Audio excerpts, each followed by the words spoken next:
পাকিস্তানের একজন ডক্টর সাইদ, তিনি নতুন করে ক্যান্সারের উপরে গবেষণা করেছেন এবং এটা পত্রিকায়ও লেখা হয়েছে। তিনি ক্যান্সারের নতুন একটি বিষয়ের উপরে গবেষণা করেছেন এবং এই গবেষণার জন্য তাকে পুরস্কৃত করা হবে। এই জন্য তিনি নিজের দেশ ছেড়ে আরেকটি দেশে যেতে হবে। তিনি সেই দেশে যাওয়ার জন্য বিমানের টিকিট কাটলেন। তিনি তার জীবনে দোয়ার যে ফল, দোয়ার মাধ্যমে যে কি করে অসম্ভব সম্ভব হয় তার বাস্তবতা তিনি নিজ মুখে বলছেন যে আমি বিমানের টিকিট কাটলাম, বিমানে উঠলাম, মনে বড় আনন্দ। দীর্ঘদিনের গবেষণার পরে আজ আমি পুরস্কার পেতে চলছি।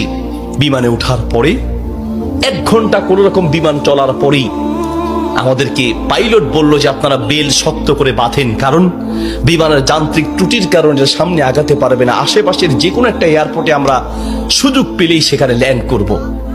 তিনি বললেন। কিছুক্ষণ পরেই বিমানটা ল্যান্ড করলো। আমি একেবারেই ভেঙে পড়লাম যে আমার বোধহয় যাওয়া হবে না। বিমান ল্যান্ড করার পর জিজ্ঞেস করলাম এটা কি যাবে? বলছে যে ত্রুটি, এটা আজকে যাবে না। তাড়াতাড়ি বলছেন যে আমি সেই বিমান বন্দরে বিমান থেকে নেমে চলে গেলাম ইমিগ্রেশন কাউন্টারে, গিয়ে বললাম যে আমি তো ওই জায়গায় যেতে চাই। পরবর্তী বিমান কখন? বলছে পরবর্তী বিমান কমপক্ষে 16 ঘন্টা পরে, আর এই বিমান যাওয়া সম্ভব নয়। তাহলে আমি কি করব? বলছে আপনি একটা কাজ করেন, যতদূর এসেছেন 3 থেকে 4 ঘন্টার মধ্যে আপনি পৌঁছাতে পারবেন যদি দ্রুত একটা প্রাইভেট কার নিতে পারেন। বলছে আমি তাড়াতাড়ি সেখান থেকে বের হয়ে ব্যাগটা হাতে নিয়ে দৌড়াতে দৌড়াতে এয়ারপোর্টের বাহিরে গিয়ে এক প্রাইভেট কার ঠিক করলাম। প্রাইভেট কার ওলাকে বললাম ভাই যত দ্রুত পারেন আগাতে থাকেন, টাকা নিয়ে টেনশন নাই, কারণ পুরস্কার তো বিশাল পুরস্কার, আপনি আগাতে থাকেন। প্রাইভেট কার ড্রাইভার গাড়ি চালাচ্ছে। তিনি বলেন মোটামুটি কিছুক্ষণ যাওয়ার পরে হঠাৎ বিশাল তুফান শুরু হলো। প্রচন্ড তুফান দেখে ড্রাইভার বলছে ভাই সামনে যাওয়া সম্ভব নয়। বলছে চেষ্টা করেন। বলছে দেখছেন কি অবস্থা, রাস্তাঘাট সব গাছপালা ভেঙে রাস্তায় পড়ে আছে। যখন তুফান আরো প্রচন্ড বাড়তে লাগলো আমি অবশেষে নিরাশ হয়ে বললাম যে জীবন বাঁচানো দরকার, পুরস্কার দিয়ে কি হবে, নিজেই যদি মরে যাই থাক, পুরস্কার চিন্তা নাই, সামনে যাওয়ার দরকার নেই। আশেপাশে বাড়ি ঘর দেখলেই কোন একটা বাড়ির সামনে গিয়ে দাঁড়ান, বাড়িতে গিয়ে অন্তত নিজের জীবনটা বাঁচাই। একটা ঘর দেখতে পেলেন, ড্রাইভার সেই ঘরের সামনে গিয়ে দাঁড়ালেন, দরজায় নক করলেন। একজন বুড়ো মহিলা বের হয়ে দরজা খুললেন। বলছে বুড়িমা আমরা মেহমান বিপদে পড়েছি, বাহিরে তুফান চলছে, একটু আশ্রয় চাই, কোনো পুরুষ থাকলে বলেন। বলছে ভিতরে চলে আসেন, কোনো পুরুষ আমার ঘরে নাই, তবে আপনারা বসেন, নিশ্চিন্ত থাকেন, আমি আপনাদের মেহমানদারির ব্যবস্থা করি। বলছে ঘরে পুরুষ নেই তো, কোথায় গিয়েছে? বলছে কি বলবো দুঃখের কথা, কিছুদিন আগে আমার ছেলে এবং আমার স্বামী তো আগেই মারা গিয়েছেন, আর কিছুদিন আগে আমার ছেলে এবং ছেলের বৌমা দুইজন একসাথে অ্যাক্সিডেন্ট করে দুনিয়ার থেকে বিদায় হয়েছেন। বাড়িতে শুধু আমি আর আবার নাতিটা আছে। বলছে আপনারা বসেন, একটু মেহমানদারি ব্যবস্থা করি।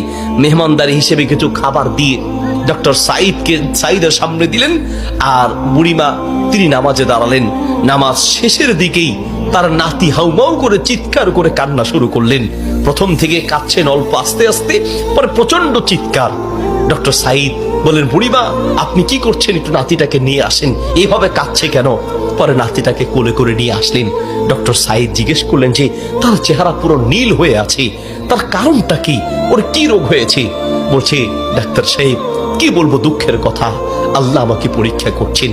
আমার স্বামী তো অনেক আগেই দুনিয়া থেকে বিদায় হয়েছে, আমার সম্বল ছিল আমার ছেলে, সেই ছেলেটাকে আল্লাহ নিলেন, ছেলের বৌমাকেও নিয়ে গেলেন। আমার এই নাতিটা কোন রকমে আমার কাছে ছিল, তাই সে যায় নাই, এই জন্য অ্যাক্সিডেন্ট করে তারা মারা গিয়েছে, কিন্তু ছেলেটা রয়ে গেল। এখন এই ছেলেটার একটা কঠিন মারাত্মক ক্যান্সার হয়েছে, যার চিকিৎসা আমাদের দেশে সম্ভব নয়। ডাক্তার সাইদ বলছে আপনি কি দেখিয়েছেন? বলছে হ্যাঁ, এটা নতুন ধরনের ক্যান্সার, এলাকায় যাকেই দেখাই সবাই একই কথা, আমাদের পক্ষে সম্ভব নয়। তো ডাক্তাররা কি পরামর্শ দিয়েছে?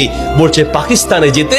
পাকিস্তানে একজন ডাক্তারের নাম বলেছে, তিনি এই নতুন রোগের, এই নতুন ক্যান্সার উপরে তিনি গবেষণা করেছেন, তার কাছে গেলে নাকি ভালো হবে। ডাক্তারের নাম বলেছে। বলছে নাম তো বলেছে, কিন্তু ঠিকানা তো কিচ্ছু জানা নাই।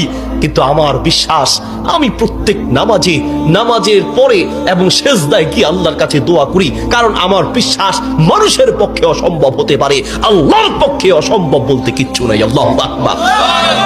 আমি প্রতিদিন নিয়মিত আল্লাহর কাছে দোয়া করি, মালিক আমি তো সেই ডাক্তার হসপিটাল কিচ্ছু চিনি না, আমার পক্ষে চেনা সম্ভব নয়, তার কোনো ঠিকানাও কারো জানা নাই। তিনি নাকি পাকিস্তানের ডাক্তার। বুড়িমা বলেন তো সেই ডাক্তারের নাম কি? বলছে সেই ডাক্তারের নাম নাকি ডক্টর সাইদ, নতুন করে তিনি নাকি এই ক্যান্সার উপরে গবেষণা করেছেন। বলছে বুড়িমা কসম করে বলেন তো ডাক্তার সাইদের সাথেই আপনাকে দেখা করতে বলেছে? মহিলা বলছে ভাই আপনি মেহমান মানুষ, আমি কেন আপনার কাছে মিথ্যা বলতে যাব? ডাক্তার সাইদ তিনি নাকি নতুন করে ক্যান্সার উপরে গবেষণা করেছেন, আপনার বাড়ি কোথায়?